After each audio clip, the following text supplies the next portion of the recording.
दुनिया के हर शुभ काम में इस्तेमाल होने वाले नारियल पर इंसान के चेहरे की तरह दो आंखें, एक मुंह और जटाएं क्यों होती हैं? इंद्र, अगर तुमने इस राजा को स्वर्ग से धक्का दिया तो आज मैं इस ब्रह्मांड के नियमों को चुनौती देता हूँ। मैं एक नया स्वर्ग और एक नया इंसान रच दूंगा। आखिर कैसे एक जिद्दी राजा और एक अहंकारी महर्षि की जंग ने दुनिया को सबसे पवित्र फल दिया? आज उस इंसानी सिर का सच जान लो जो आज आपकी पूजा की थाली में रखा है। यह कहानी शुरू होती है राजा त्रिशंकु से, जो इक्ष्वाकु वंश के प्रतापी राजा थे, लेकिन उनकी एक ऐसी अजीब इच्छा थी जिसने स्वर्ग में हरकंप मचा दिया। त्रिशंकु को मरने से डर लगता था। वो चाहते थे कि वो सदैव अपने इसी शरीर के साथ स्वर्ग जाए। वे पहले गुरु वशिष्ठ के पास गए, पर वशिष्ठ ने मना कर दिया। यह प्रकृति के नियम के खिलाफ है, लेकिन त्रिशंकु हार मानने वालों में से नहीं थे। वो पहुंच गए महर्षि विश्वामित्र के पास, जो उस समय वशिष्ठ के सबसे बड़े प्रतिद्वंद्वी थे। विश्वामित्र ने अपने अहंकार में आकर त्रिशंकु को वचन दे दिया, मैं तुम्हें इसी शरीर के साथ स्वर्ग भेज कर रहूंगा। भयंकर यज्ञ शुरू हुआ। मंत्रों की शक्ति से त्रिशंकु का शरीर धीरे धीरे हवा में उठने लगा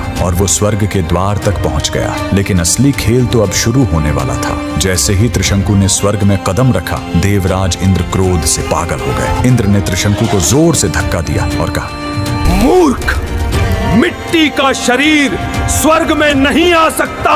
त्रिशंकु सिर के बल आसमान से नीचे गिरने लगे। वो चीख रहे थे, महर्षि बचाओ!